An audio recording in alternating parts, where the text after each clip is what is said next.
नमस्कार विद्यार्थी मित्रांनो, CRG अकॅडमीमध्ये आपल्या सगळ्यांचं स्वागत आहे.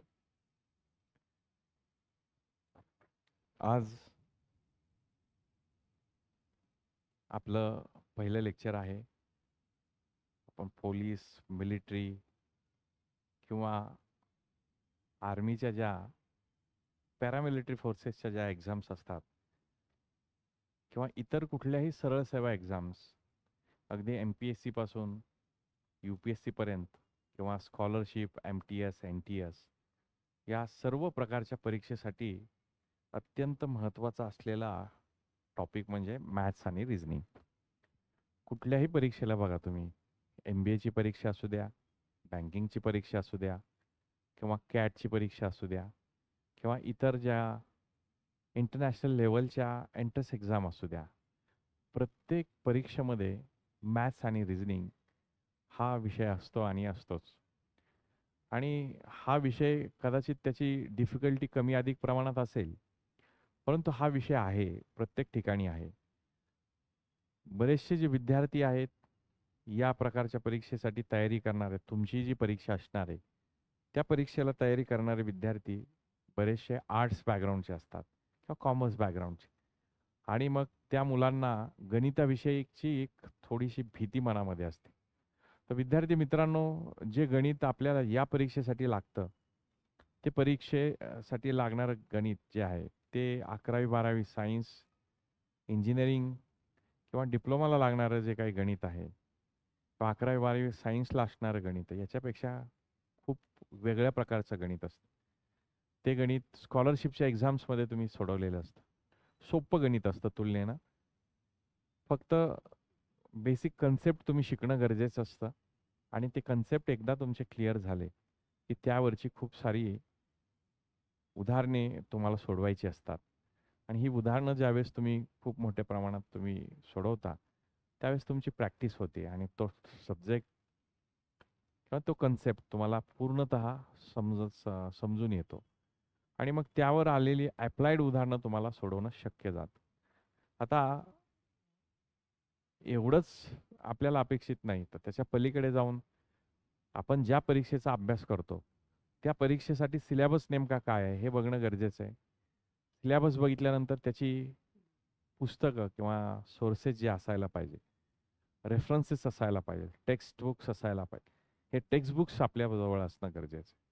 आणि हे टेक्स्ट बुक आपण गोळा केल्यानंतर खूप चांगल्या पद्धतीने त्याचा अभ्यास करणं, क्लासमध्ये जे शिकवलं जातं, त्याची रिव्हिजन करणं, टेक्स्ट बुकमधल्या किंवा रेफरन्स बुकमधल्या पुस्तकांच्या मधून त्या पर्टिक्युलर टॉपिकचे उदाहरणं मिळवणं, ते सोडवत राहणं. आणि त्याच्यानंतर ज्या परीक्षेचा आपण अभ्यास करतो, त्या परीक्षेमध्ये मागच्या काही वर्षांमध्ये प्रश्नपत्रिकेमध्ये कुठल्या प्रकारचे प्रश्न विचारलेत, त्या टॉपिकवर आधारित, हे सगळे शोधून त्या पद्धतीचा सराव करणं. आता हे सगळे क्वेश्चन पेपर घेऊन सोडवत बसायचं नाही. आता क्वेश्चन पेपरचे सेटचे सेट मार्केटमध्ये उपलब्ध आहे. आपण ते सेट गोळा करणे आणि त्या सेटवरती प्रॅक्टिस करत राहणे. आणि प्रॅक्टिस झाल्यानंतर परत तुम्ही एखादी त्याची टेस्ट देणे. या सगळ्या मेथडमधून तुम्ही गेला, तर तुमचा जो अभ्यास आहे तो परिपूर्ण होत जातो आणि या सगळ्यांची रिव्हिजन करत राहणं. सो मॅथ्स आणि रिझनिंगच्या बद्दल जे आज आपण चर्चा करणार आहोत, ही संपूर्ण चर्चा जी आहे, ही अगदी बेसिक पासून मी तुम्हाला आज चर्चा घडवून आणतो, जेणेकरून तुम्हाला मॅथ्सबद्दलची संपूर्ण माहिती किंवा त्याच्याबद्दल मनामध्ये जे काही पूर्वग्रह आहेत, भीती वाटते की या टॉपिकबद्दल कसं काय आपल्याला जमेल की नाही, ते सगळं दूर होईल. बघत राहा आपला सेशन आजचा इंट्रोडक्टरी, ज्याचं नाव आहे मॅथ्स अँड रिझनिंग.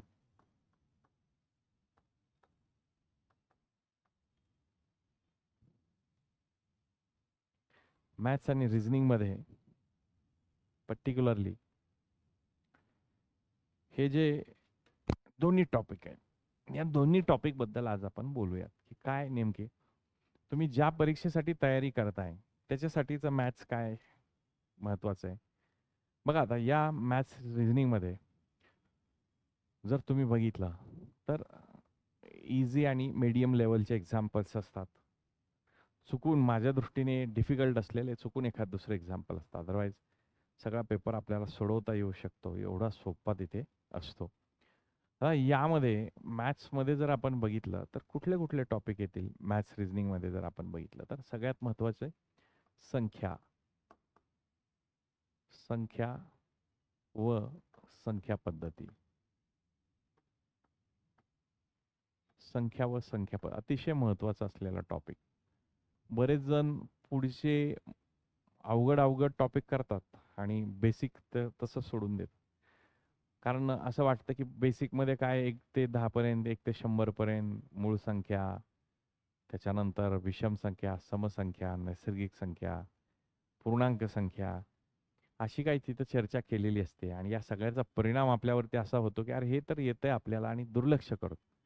नेमका परीक्षेला त्याच्यावर आधारित काही प्रश्न आपल्याला विचारले जातात आणि तिथे आपली फसगत होते.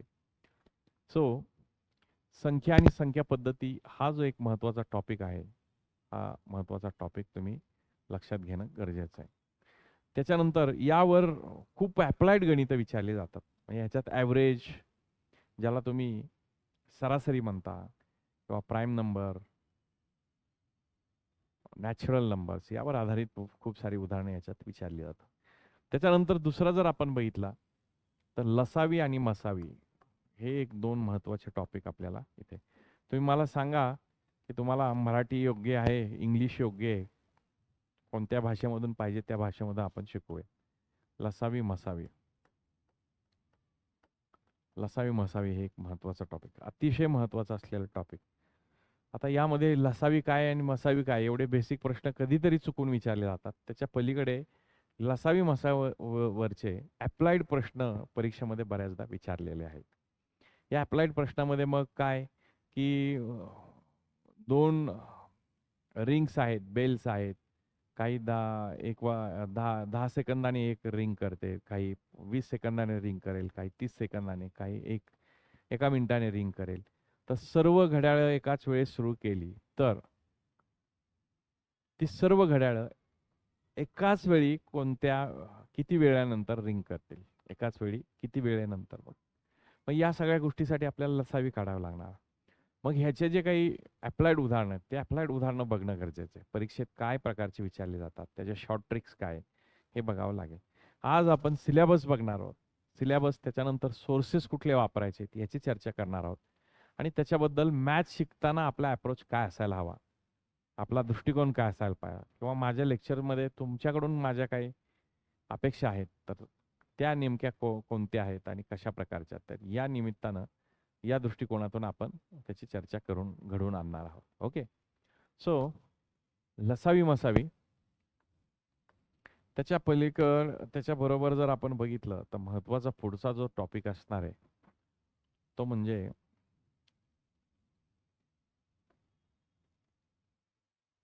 काळ, काम, वेग. चलन एक आपण म्हणू शकतो. चलन नावाचा एक महत्त्वाचा टॉपिक आहे. त्यात समचलन, व्यस्त चलन आणि यावर आधारित काही उदाहरणं किंवा तिसऱ्या ह्याच्यात जर आपण बघितलं तर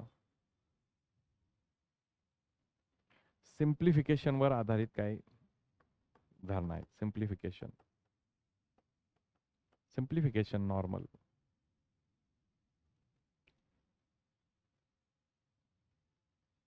किंवा बैजिक राशीवर आधारित काही उदाहरणं असतील. बेसिक वरती लागणारी ती आपण बघतोय. काळ, काम, वेग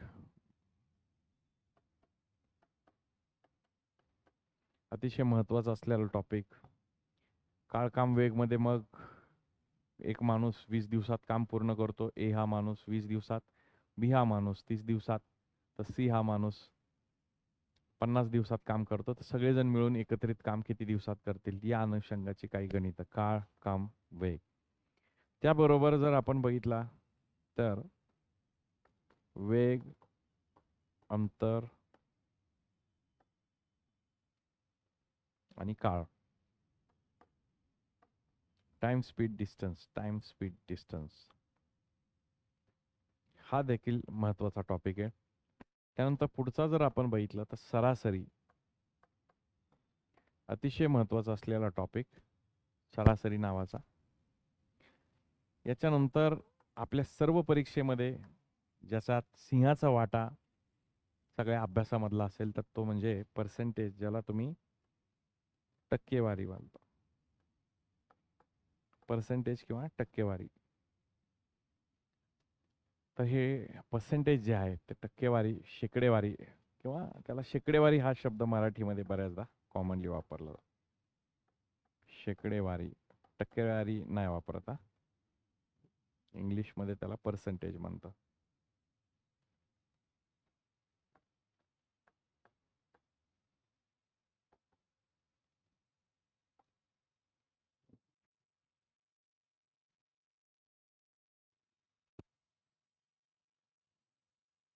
त्याच्यानंतर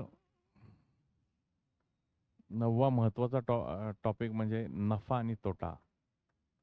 नफा तोटा एक महत्त्वाचा टॉपिक आहे. या विषयावरती शेकडेवारीचाच बेस आहे त्याला, आणि या टॉपिकवर आधारित काही गणितं तुम्हाला सोडवता जातात. यामध्ये जर आपण बघितलं तर पुढचा म्हणजे भागीदारी. भागीदारी विषयक काही उदाहरणं विचारली जातात. याच्या पलीकडे जर आपण बघितलं तर सरळ व्याज नावाचा टॉपिक, त्याच्यानंतर चक्रवाढ व्याज. चक्रवाढ व्याजावरती आधारित काही एक्झाम्पल्स आपल्याला सोडवायला लागतील. महत्त्वाचे टॉपिक. या टॉपिकवर कमांड मिळवली की तुम्हाला मॅथ्स सगळं आलं. तुम्हाला परीक्षेला जे विचारलं जातं ते सगळं तुम्हाला ह्याच्यात कव्हर होणार, गॅरंटी आपली. तिसरं, पुढचा जर आपण बघितला तर यामध्ये सरासरी नावाचा एक महत्त्वाचा टॉपिक आहे बघा. सरासरी.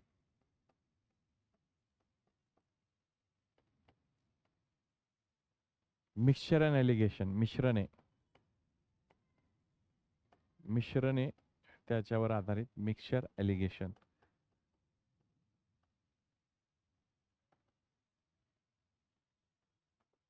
अतिशय हा देखील महत्त्वाचा आणि विद्यार्थ्यांना विशेष करून अवघड वाटणारा हा टॉपिक. त्यानंतर पुढचा जर आपण बघितला तर यामध्ये आपण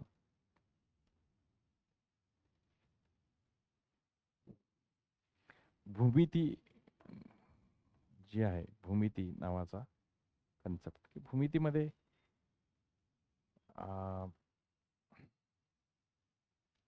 नॉर्मल, या भूमितीमध्ये मग अप्लाइड जर बघितलं तर sine, cos, tan, like that, अशा स्वरूपाचे काही एक्झाम्पल्स त्यावर आधारित. ट्रिग्नॉमेट्री, इंग्लिशमध्ये त्याला प्रॉपर शब्द म्हणजे ट्रिग्नॉमेट्री. तर ट्रिग्नॉमेट्रीवर आधारित काही प्रश्न तुम्हाला मिलिटरीसाठी वगैरे किंवा त्या सेंट्रल लेवलच्या SSCला वगैरे प्रश्न विचारले जातात. त्यामुळं हा देखील मुलांची मागणी असते की बाबा हा टॉपिक आम्हाला जरा मुळात समजावून सांगा. भूमितीनंतर एक वेगळा मेन्सुरेशन असं आपण म्हणू, भूमितीमधलाच पार, पण याच्यात मेन्सुरेशनमध्ये काय तुम्ही बघणार, क्षेत्रफळ ज्याला तुम्ही एरिया म्हणता, घनफळ, क्षेत्रफळ, घनफळ, सरफेस एरिया, पृष्ठफळ, ज्याला मला वाटतं प्रॉपर शब्द याला मराठीमध्ये पृष्ठफळ म्हणतात. मग याच्यात काय काय आपण शिकणार, याच्यात वर्तुळ शिकणार, अर्धवर्तुळ शिकणार, स्क्वेअर ज्याला चौरस बोलता, आयत शिकणार, कोन असेल, शंख ज्याला बोलतात, सिलेंडर, इत्यादी गोष्टी आपल्याला ह्या मेन्सुरेशन मध्ये शिकावे लागते. याच्या व्यतिरिक्त जर अजून आपण बघितलं तर कुठले टॉपिक आहेत बघा, काय अजून वाटले तर त्याच्यात अजून ऍड करू. तर हे एवढे जर बेसिक चांगले टॉपिक आपण केले तर गणितासारखा सोपा विषय नाही बघा मुलांनो. तुम्ही कुठली पोलीस म्हणा किंवा इतर ह्याच्यात 25 म्हणजे जवळपास 25% पोर्शन हा आहे सगळा परीक्षेचा, आणि याला काय खूप वाचायची गरज आहे, लक्षात ठेवायची गरज आहे असं अजिबात नाही. कन्सेप्ट समजून घ्या, उदाहरणं सोडवा, प्रॅक्टिस करा, आणि मागच्या काही वर्षात विचारलेली काही टेस्ट ह्याचे देत चला. PYQ सोडवा आणि रेग्युलर टेस्ट देत राहिलं की त्याचं स्वतःचं असेसमेंट करता येतं, इव्हॅल्युएशन करता येतं आणि त्याचा परिणाम आपल्याला परफॉर्मन्स अपग्रेड करण्यामध्ये होत असतो. ओके, आय होप हे मॅथ्सच्या बाबतीतली काही आपण बघितलेली उदाहरणं आहेत. मॅथ्सचा सिलेबस आपण थोडक्यात बघितला. ह्याच्या व्यतिरिक्त काय आहे बघा, मी थोडक्यात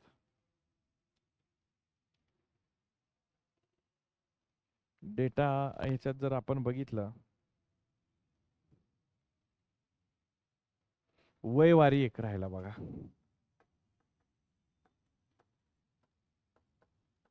वयवारी सारखा एक महत्वाचा टॉपिक याच्यात कव्हर होतो. पाईप अँड सिस्टम, नळ आणि टाकी.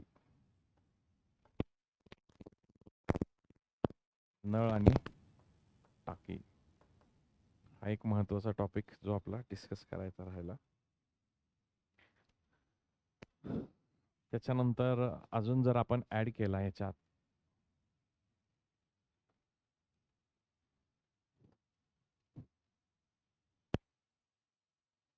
यामध्ये आपल्याला आणखी जर आपल्याला बघायचं असेल तर यात नदी आणि प्रवाह,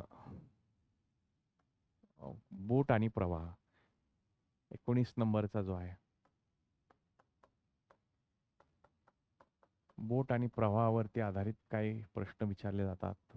20 नंबर जो आहे,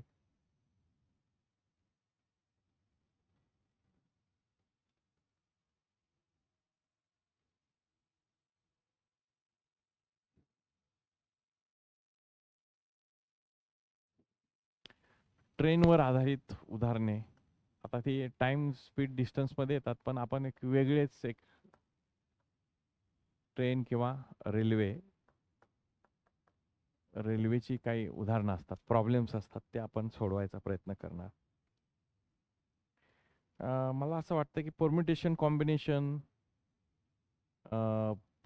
प्रोबॅबिलिटी हे टॉपिक तुम्हाला फारसे विचारले जात नाही. आणि तुम्ही जर म्हणाला की सर एक 2-4 काही प्रश्न आलेले आहेत आतापर्यंत, तुम्ही म्हणाल तर बेसिक त्याचं मी घेईल, प्रोबॅबिलिटी आणि परम्युटेशन कॉम्बिनेशन, आवश्यकता तुम्हाला वाटत असेल तर. ओके, सो हे 20 टॉपिक बघा मॅथ्सचे आपण शिकणार आहोत, जे अत्यंत बेसिक आहेत. आणि या बेसिक टॉपिकची तयारी जर आपण केली तर माझं असं मत आहे 100% अटेम्प्ट तुम्हाला याच्यावर घेता येणार. 100% अटेम्प्ट तुम्हाला या सगळ्या टॉपिकवर घे. आता नंबर सिस्टीम मध्ये अजून काय आपल्याला शिकता येईल थोडक्यात, जर ह्याच्यात simplification, square root, cube root वरचे आधारित काही एक्झाम्पल्स असतील, नंबर वरती आधारित एक्झाम्पल्स, त्यानंतर घातांक किंवा घनमूळ, वर्गमूळ यावर आधारित एक्झाम्पल्स आपण घेणार आहोत. आता रिझनिंगचा जर पार्ट आपण बघितला तर रिझनिंग मध्ये आपण पुढे काय शिकणार आहोत आपण बघूया की रिझनिंगचा जो सिलेबस असणार आहे.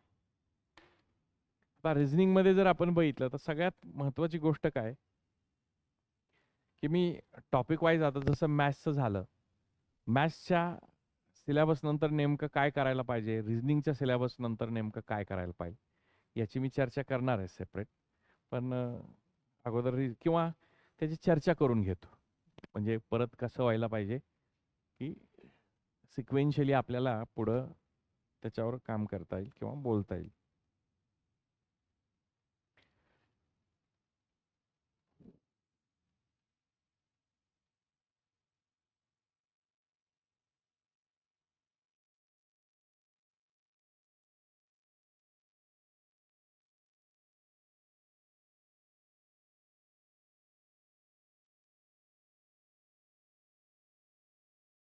आता बघा, मॅथ्सचा अभ्यास करत असताना बेसिक तुमच्या बाजूने काय होणं गरजेचं आहे की आपल्याला कॅल्क्युलेशनसाठी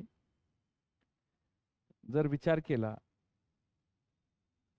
तर या कॅल्क्युलेशन मध्ये तुम्हाला हे बघणं गरजेचं आहे की आपल्याला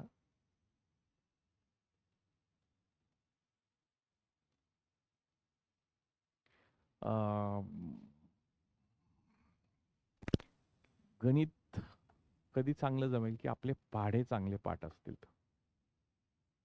आता पाढे पाठ करायचे म्हणजे अगदी 2 पासून मी लिहायला सुरुवात केली, 10चा पण लिहिला, 20चा. आता जे पाढे येत आहेत आपल्याला ज्या पाड्यांची आवश्यकता आहे तेच तुम्ही लिहा ना, किंवा तेच पाठ करा. नाहीतर बे के बे, की आपण रात्री 12 वाजता कोणी जरी उठवलं तरी तो आपल्याला सांगता येईल. परंतु ते पाठ करण्याचा अट्टास ठेवू नका. पण 19चा जमत नाही, 29चा जमत नाही, 18चा, 17चा. असे पाढे तुम्ही प्रॉपरली बघा, पाठ झाले पाहिजे. तर तुम्हाला गणिताचं कॅल्क्युलेशन करताना व्यवस्थित जाईल पाढे. त्याच्यानंतर बेसिक कॅल्क्युलेशन. बेसिक कॅल्क्युलेशन त्याच्यावर तुमची कमांड असायला पाहिजे. आणि हे बेसिक कॅल्क्युलेशन तुम्ही कसं, आता त्याच्यासाठी काय करू शकतो आपल्या क्लासमध्ये, मी तुम्हाला काही चॅप्टरची नावं लिहून देणार.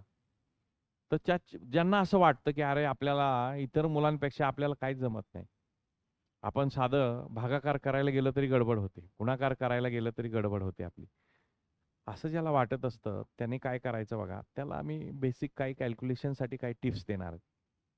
त्या टिप्स त्यांनी फॉलो करायच्या. म्हणजे ठराविक चॅप्टर देणार, काही उदाहरणं तुम्हाला देईल प्रॅक्टिससाठी, ती करत राहा. आणि ते करत असताना काही गोष्टी तुमच्या स्वतः तुम्ही नोट डाऊन करून ठेवायच्या, की आपलं काय चुकलं, कशामुळे चुकलं, कुठं गुणाकार करताना काय करतो आपण, भागाकार करताना काय करतो, किंवा बेरीज करताना काय होतं, वजाबाकी करताना काय होतं, की मांडणी आपली उलटी सुलटी होते का, पाडा म्हणत असतो आपण 17चा, आपण 18ची स्थिती संख्या लिहितो, मग हे काय, याच्यावरती थोडं थोडं आपण त्याच्यावर काम करू. तुम्ही कितीही रफ असू द्या, तुम्हाला कितीही म्हणजे असं होऊ शकतं की अरे आपल्याला काहीच येत नाही, तर हा न्यूनगंडच पहिलं दूर करायचा, की आपल्याला येऊ शकतं हे लक्षात ठेवायचं. आपल्याला येत नाही समजा हे असेल तर याला इतिहास बनवायचा. आपल्याला येणार आहे हा कॉन्फिडन्स ठेवायचा आणि काम करत राहायचं. मी तुम्हाला सगळ्या प्रकारची मदत करेल. ज्या ज्या गोष्टीला सांगायला लागतील ते सगळ्या सांगेल. तुमच्यासाठी वेळ देईल. परंतु तुमच्या बाजूने तुम्ही जे सांगितले ते तुम्ही फॉलो करणं गरजेचं आहे. ओके. तर बेसिक कॅल्क्युलेशन्स वरती काम करणं. तिसरी गोष्ट की हे तुम्ही वर्ग, घन हे थोडेसे पाठ करायचे. वर्ग, घन हे तुमच्या बाजूने तुम्ही लक्षात ठेवणं गरजेचं आहे, कारण हे महत्वाचं आहे. कधी कधी त्याचा स्क्वेअर विचारतात, वर्गमूळ विचारतात.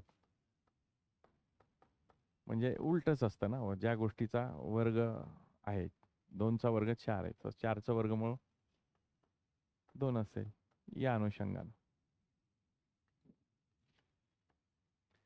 त्याच्याबरोबर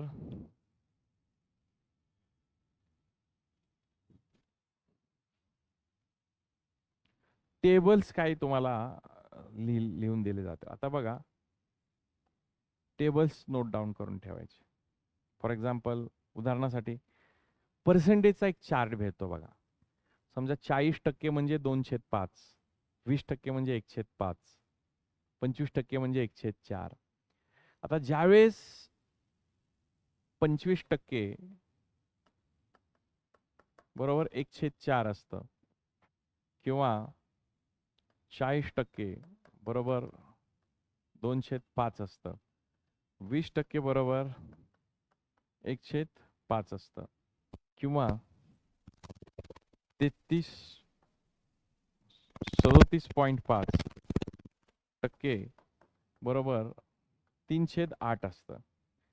त्यावेळेस या फ्रॅक्शनची व्हॅल्यू तुम्हाला माहित असल्याने कॅल्क्युलेशन सोपं जातं. गणित चुकण्याचे जे प्रमाण आहे ते कमी होतं. आन्सर बरोबर येतं, मिस्टेक्स होत नाही.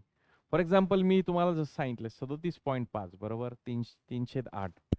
जर मी असं गणितात कुठलं कॅल्क्युलेशन असं आलं की 8,888 या संख्येचे 37.5% किती होईल, असं जर गणित असेल, तर आता बरीच पोरं हे 37.5 काढताना असं करू शकतात. 8,888 गुणिले 37.5 भागिले 100 असं करू शकतात.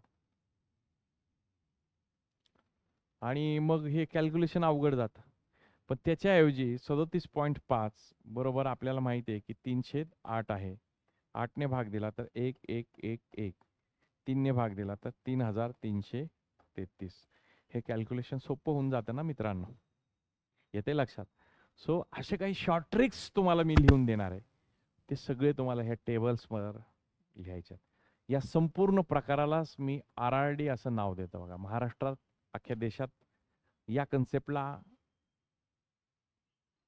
RRD म्हणतात. हे आपण म्हणजे रेडी रेफरन्सेस आहेत. हे आपला युनिक काम आहे. हे रेडी रेफरन्सेस आणि हे काही रेडीमेड तुम्हाला दिलं जाणार नाही. तुम्हाला सांगितलं जाणार की कसं करायचं. काय असतील पण RRD रेडीमेड तयार करून देतील, पण तुम्हाला तुमच्या हाताने तयार करायचं. तुम्ही जेवढं काम स्वतःच्या हाताने कराल तेवढं ते तुम्हाला लक्षात ठेवायला सोपं जातं. ओके. सो हे RRD जे असणार आहेत, हे RRD तुम्हाला तयार करायचे, राईट.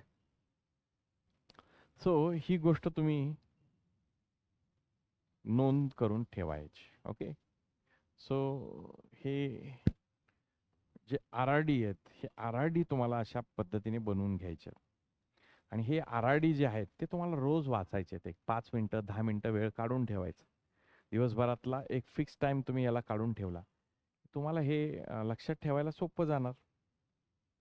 बरोबर आहे. सो हे एकदा का तुमच्या लक्षात आलं की अरे हां, या पद्धतीने हे केलं जाऊ शकतं आणि कॅल्क्युलेशन तुमच्या लक्षात आलं की मग हे फास्ट होणार. गणित शिकण्यात इंटरेस्ट येणार आणि एकदा इंटरेस्ट यायला लागला की अवघड गोष्टी सोप्या वाटायला लागतात आणि याचा परिणाम आपल्या रिझल्टवरती होतो. आपला स्कोर चांगला येतो आणि स्कोर चांगला आला की आपण फायनल मेरिट लिस्टमध्ये आपलं नाव येतं. सो त्या दृष्टिकोनातून हे बेसिक जे काम तुम्हाला करणं अपेक्षित आहे ते तुम्ही करायला पाहिजे. आता याच्या व्यतिरिक्त जर आपण बघितलं तर हे गणित करत असताना तुम्हाला या गोष्टी मांडाव्या लागतील. आता अजून ह्याच्यात जर बघितलं तर फॉर्म्युलेज काय असतील, जे फॉर्म्युली आहेत, हे फॉर्म्युली मी तुम्हाला ह्याच्यात सांगणार. किंवा पुढच्या ह्याच्यामध्ये जर बघितलं तर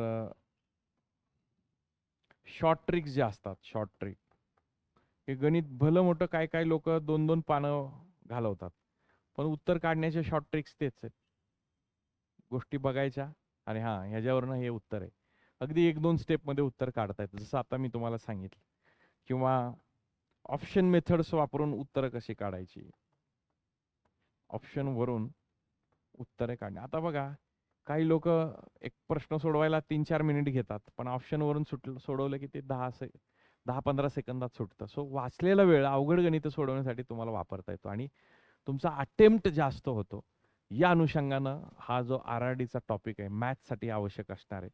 अजून विस्तारानं आपलं ज्यावेळेस लेक्चर होईल गणिताचं सुरू, त्यावेळेस अजून डिटेलमध्ये ह्याची चर्चा आपण घेणार आहोत. सो गणिताला सप्लिमेंटरी गोष्ट काय जोडावी लागेल, तर ही RRD किंवा हे बेसिक गोष्टी तुम्हाला लक्षात ठेवाव्या लागतीलच. ओके. आता पुढचा जो कन्सेप्ट आहे तो आपण रिझनिंगचा सिलेबस बघणार आहोत. रिझनिंगचा सिलेबस 2च मिनिटं जरा.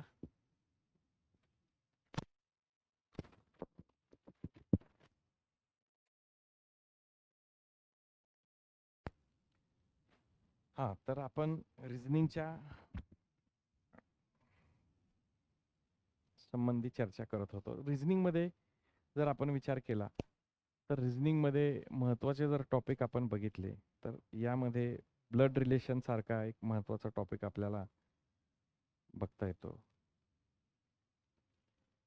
सिलेबस अगोदर बघूयात की रिझनिंगच्या सिलेबसमध्ये काय नेमकं विचारलं.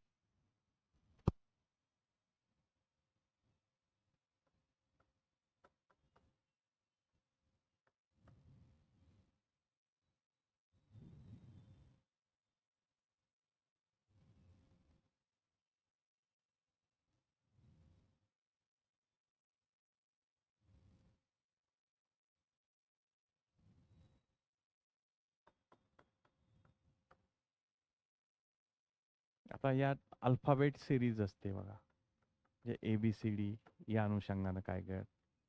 त्यानंतर alpha numeric series, number series असं. नंबर सिरीजवर एक आहे श्रेणी. सिरीजला काय मराठी शब्द की श्रेणी. इंग्रजी अल्फाबेट सिरीज किंवा नंबर सिरीज, ज्यामध्ये संख्या श्रेणी, मराठीत त्याला संख्या श्रेणी म्हणणार. कधी कधी हे दोन्ही एकत्रित विचारले जातात. सो अल्फा न्यूमेरिक सिरीजवर गणित असतात. Alpha numeric series.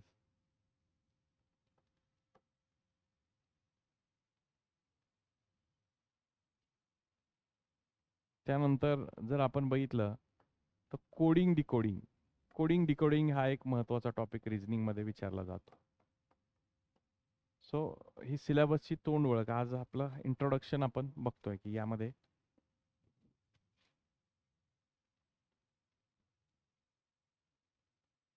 त्यानंतर नातेसंबंध. मराठी जर आपण बघितलं, नातेसंबंध म्हणून एक टॉपिक आहे, ब्लड रिलेशन ज्याला बोलतात. त्यानंतर सिलॉजिझम.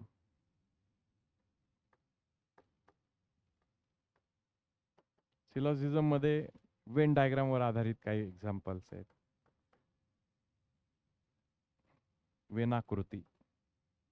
वेनाकृतीवर आधारित आहे. तुम्हाला तर वेनाकृतीच विचारले जातात, पण कधी कधी जर विचारलं तर गृहीतक, अनुमान आवश्यक असेल त्यानुसार आपण हे घेऊयात. जर एक्झाम्पल्स PYQचा रेफरन्स घेऊन आपण शिकूयात. ओके.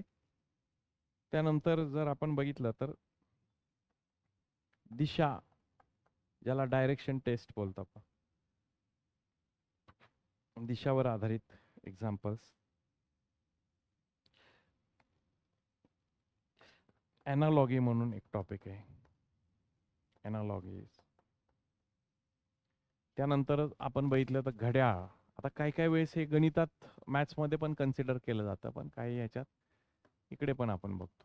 बऱ्याचदा रिझनिंगमध्ये पण दिले जातात. घड्याळ, कॅलेंडर. कॅलेंडर नावाचे एक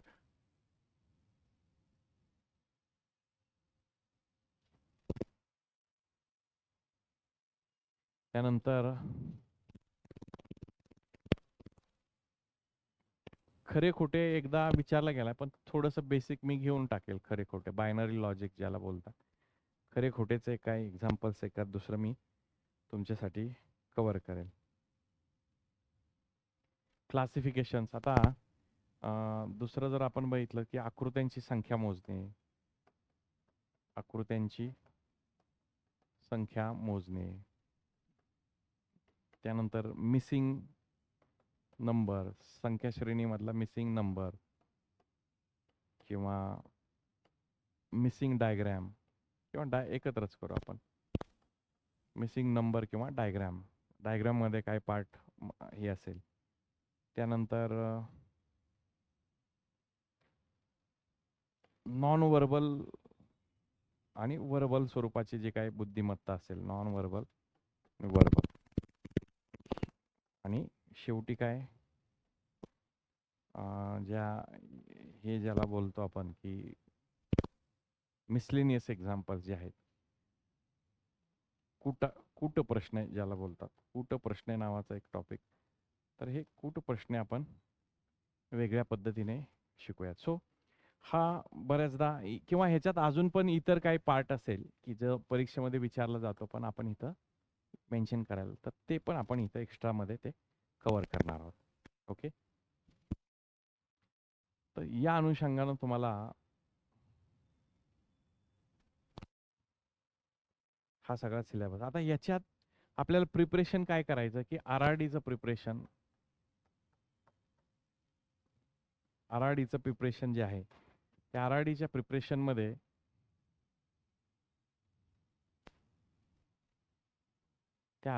प्रिपरेशनमध्ये आपण ज्या गोष्टी बघणार आहोत, तर याच्यात आपल्याला बघायचे आहेत RRD मध्ये की एकतर ABCD जे आहे ही लेटर्स, इंग्लिश लेटरवर तुमची हुकूमत पाहिजे. English letters. मग ते मांडणी त्याची. मग ते मांडताना ABM आणि N इथं MNOP आणि इकडं Z अशा स्वरूपात ती मांडणी, किंवा 5-5चा गट, 5 लेटर्सचा एक गट, अशा स्वरूपात मांडणी करून तुम्ही ठेवा. परीक्षेच्या पेपरला जेव्हा बसता, कच्च्या कामामध्ये हे करून ठेवायचं, म्हणजे ह्याचा वापर होतो. ओके. त्याच्यानंतर काय टेक्निक्स, कुठं प्रश्न सोडवण्याचे टेक्निक्स असतात ते. आता मागच्या ह्याच्यात जर बघितलं तर या आकृत्यांमध्ये मिरर इमेज, किंवा आपण बघितलं तर आरशातील प्रतिमा, आरशातील किंवा पाण्यातील प्रतिमा.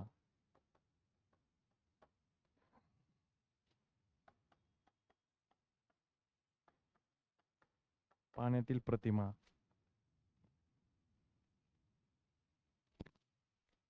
आरशातील किंवा पाण्यातील प्रतिमा अशा स्वरूपाचे एक एक्झाम्पल्स असतात. तर ते मग आता इथे आपण काम करत असताना याच्यामध्ये इंग्लिश लेटर्स हे RRD मध्ये लिहून ठेवा.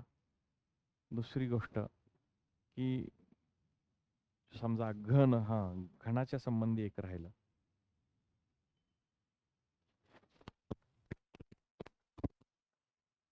घनाकृती ठोकळे. आता घनाकृती ठोकळ्यामध्ये ते घन कापल्यानंतर कशा स्वरूपात त्याचे किती तुकडे होतील, किंवा कलर दिला तर किती रंगाचे किती तुकडे होतील, 2 रंग असलेले 3. मग हे जे आहेत की याच्यात रेडी रेफरन्स डेटा तयार करून ठोकळ्यांच्या बाबतीत ठोकळ्यांचे काप, त्यानंतर आकृत्यांची संख्या, या स्वरूपाचे जे RRD आहेत हे RRD आपल्याला बनवून घ्यावं लागतं. रिझनिंगचे पण मी RRD तुम्हाला प्रोव्हाइड करेल, सांगेल तुम्हाला हे करा, की जे आवश्यक असेल ते मी प्रोव्हाइड करेल. सो त्या दृष्टिकोनातून तुम्हाला हे RRD इंग्लिश लेटर्स किंवा काय हे तुम्हाला बघायचं. सो हे एकंदरीत सगळ्या गोष्टी आपल्याला बघता येतात. आता पुढे जर आपण बघितलं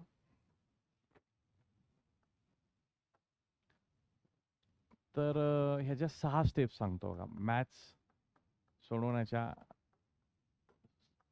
6 स्टेप्स, 6 स्टेप्स टू सक्सेस असं त्याचा फॉर्म्युला बघा.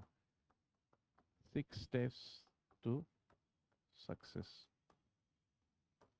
6 स्टेप्स कोणत्या मॅथमॅटिक्समध्ये? आता तुमच्या क्लासमध्ये जे काही तुम्हाला शिकवलं जातं, तुम्ही जे काही अभ्यास करता, तासाचं लेक्चर असेल, 1.5 तासाचं लेक्चर असेल, तर त्या सगळ्या ह्याच्यामध्ये एका तासामध्ये तुम्ही जे जे काही शिकता तर ते तुम्हाला घरी जाऊन क्लासची रिव्हिजन करायची. क्लास रिवाइज काय? क्लासमध्ये जे काही झालेलं असेल तर ते रिवाइज करणं.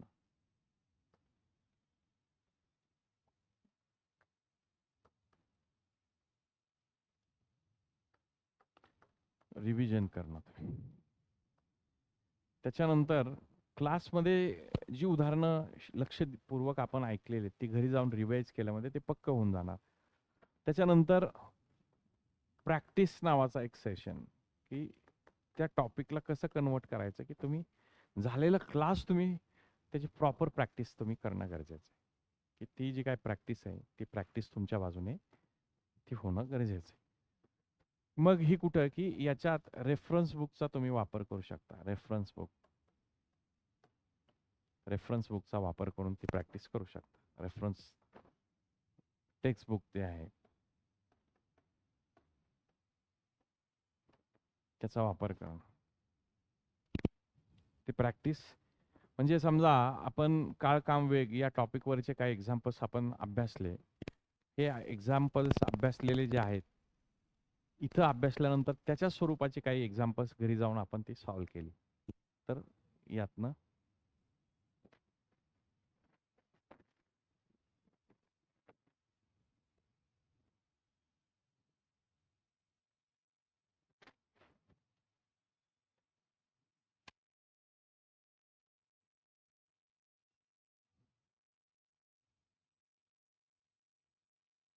त्याच्यानंतर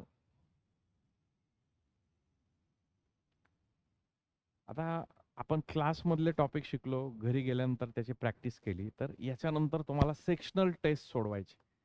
आता त्या टॉपिकवरती अनसॉल्व्ड प्रश्न असतात. टाइम लावायचा. मी सांगेल तुम्हाला किती एका एक्झाम्पलला वेळ द्यायचा. तो टाइम लावून एक्झाम्पल्स तुम्ही सोडवणे. सेक्शनल टेस्ट त्या सॉल्व्ह करा. ही झाली पहिली स्टेप, ही झाली दुसरी स्टेप, ही झाली तिसरी स्टेप. आता सेक्शनल टेस्ट झाल्यानंतर तुम्हाला ही टेस्ट झाल्यानंतर ह्याचा ॲनालिसिस करणं गरजेचं आहे बघा. हे काय स्टेप नाही, पण ॲनालिसिस. प्रत्येक टेस्ट झाल्यानंतर ॲनालिसिस करायचं. कुठलं एक्झाम्पल चुकतंय, का चुकतंय, कुठं आपण अडकतोय, या माध्यमातून तुमची जी काही मिस्टेक्स आहेत, अभ्यासक्रमातले जे काही चुका आहेत त्या लक्षात येतात आणि परत जाऊन हे सोडवलेलं जे काही क्लासची नोट आहे किंवा प्रॅक्टिस आहे त्याच्यामध्ये तुम्हाला चेक करायचं आहे कुठं आपण अडकतो. ह्या प्रॅक्टिसमध्ये पण हेच होणार आहे. एखादी गोष्ट कळणार नाही ते क्लासमध्ये सरांनी कशी सांगितले हे समजून घेणं. ओके, तर हे ॲनालिसिस करणं ही झाली आपली तिसरी सेक्शनल टेस्ट. त्याच्यानंतर पुढची जी गोष्ट आहे चौथी, ती म्हणजे कॉम्प्रेहेन्सिव्ह टेस्ट एक बघणं. Comprehensive test, comprehensive test compulsory तुम्ही सोडवणं आणि ह्या कॉम्प्रेहेन्सिव्ह टेस्टचं पण ॲनालिसिस करायला पाहिजे. ॲनालिसिस कॉम्प्रेहेन्सिव्ह म्हणजे काय, 100 मार्काचा पेपर आहे, पण तो प्रत्येक दिवशी आपण करणार नाही, पण आठवड्यातनं महिन्यातनं आपण कॉम्प्रेहेन्सिव्ह टेस्ट सोडवायची टाइम लावून.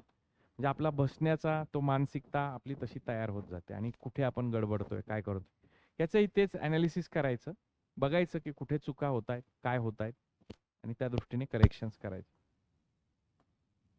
नंतर दुसरी महत्त्वाची गोष्ट की याच्यामध्ये एक जे महत्त्वाची गोष्ट तुम्हाला सांगणार आहे कॉम्प्रेहेन्सिव्ह टेस्ट नंतर पुढे जे असणार आहे, तर त्यामध्ये तुम्हाला RRDs बनवायचे.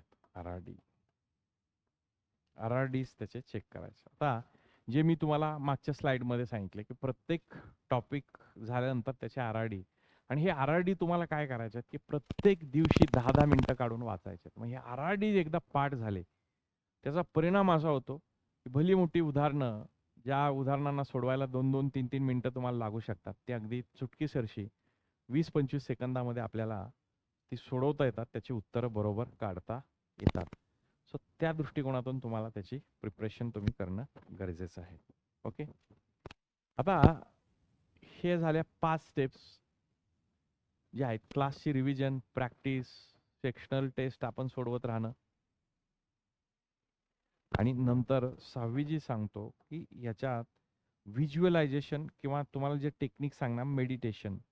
सो मेडिटेशनचे जे हे आहेत ते आपण लेक्चरमध्ये, आपल्या लेक्चरमध्ये मी तुम्हाला या टॉपिकबद्दल सांगणार की फक्त अभ्यासच कामाचा नसतो, त्याच्याबरोबर आपल्याला स्ट्रॉंग मेंटॅलिटी, आपण जे काही सगळं मिळवलेलं आहे ते सगळं साठवणं आणि परीक्षेच्या वेळेस बरोबर ते 2 तास. आता खूप प्रचंड अभ्यास झालेला आहे मुलाचा, पण अभ्यास झालेली मुलं परीक्षेच्या वातावरणात नेहमी काय करतात, तिथं जातात आणि बकल डाऊन होतात.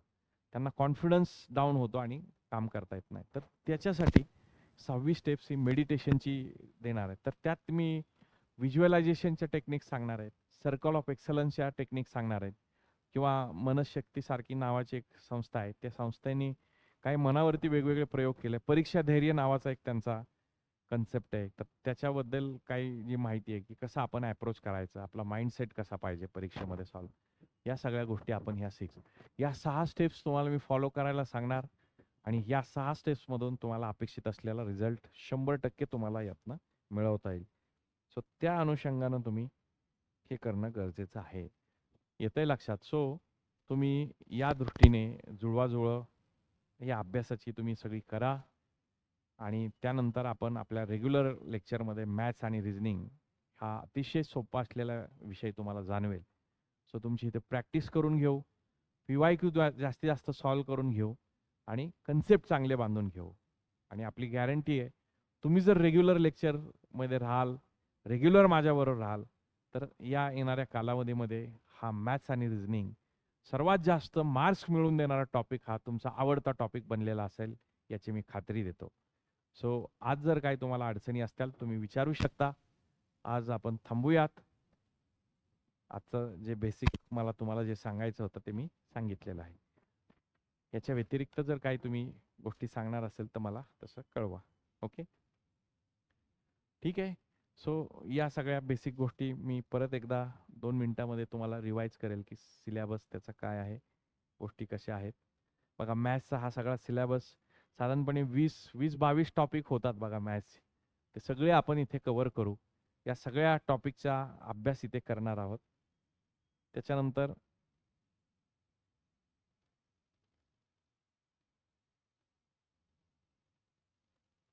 त्याच्यानंतर पुढचा रिझनिंगमध्ये जवळपास 17-18 टॉपिक निघाले. ते 20 पर्यंत त्याचेही टॉपिक होतील. 40 टॉपिक्स हे होतात. त्याचे RRDs कसे बनवायचे, त्याचे नोटिंग कसं करा. आता सगळ्यात पहिल्या महत्त्वाची गोष्ट माझी सांगायची राहिली. मॅथ्स आणि रिझनिंगला सेपरेट नोटबुक तुम्ही तयार करा आणि त्या नोटबुकमध्ये पहिले जे 15 ते 20 पेजेस ते कोरे ठेवायचे. त्या कोऱ्या पेजेसमध्ये मी तुम्हाला पाढे लिहायला सांगेल, वर्ग, क्यूब लिहायला सांगेल आणि RRDचे जे काही टॉपिक्स आहेत ते लिहायला सांगेल. आणि ही 20 पानं तुम्हाला तुमच्या परीक्षेसाठी तोफखाना किंवा दारुगोळा जो असतो ना लढण्यासाठी आवश्यक असतो, रसद.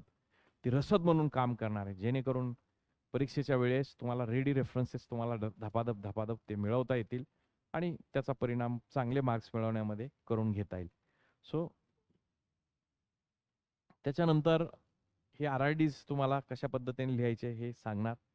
रिझनिंगचे आपण बघितले साधारणपणे हे पण बेसिक टॉपिक होतील बघा कमी अधिक. त्यानंतर RRDs तुम्ही तयार करा वेगवेगळे आणि नंतर ह्या 6 स्टेप्स फॉलो करा. ह्या 6 स्टेप्समध्ये क्लासची रिव्हिजन, त्यानंतर प्रॅक्टिस करा त्या टेक्स्टबुकमधला आणि हा एक पॉईंट लिहायचा राहिला ह्याच्यात. सेक्शनल टेस्टच्या अगोदर इथं तिसरा जो टॉपिक आहे माझा, तर ह्याच्यामध्ये PYQ सोडवायचे आपले. PYQ सोडवा आणि हे PYQ जे तुमचे सुटलेले असतील नंतर हे सेक्शनल टेस्ट पाचवी गोष्ट आणि 6वी RRD. या 6 स्टेप्स. मेडिटेशन ही एक एक्स्ट्रा पॉइंट आहे. या 6 ते 7 स्टेप्स तुमच्या जीवनामध्ये आमूलाग्र बदल घडवून आणणार आणि तुम्हाला ह्या परीक्षेमध्ये जबरदस्त यश संपादन करून देण्यासाठी मदत करणार. सो आज थांबूयात. आपण आपल्या लेक्चरमध्ये या सगळ्या गोष्टीचा अनुभव घेऊयात. Thank you very much. All the best. आज हे लेक्चर इथे आपण संपवतोय. थँक्यू.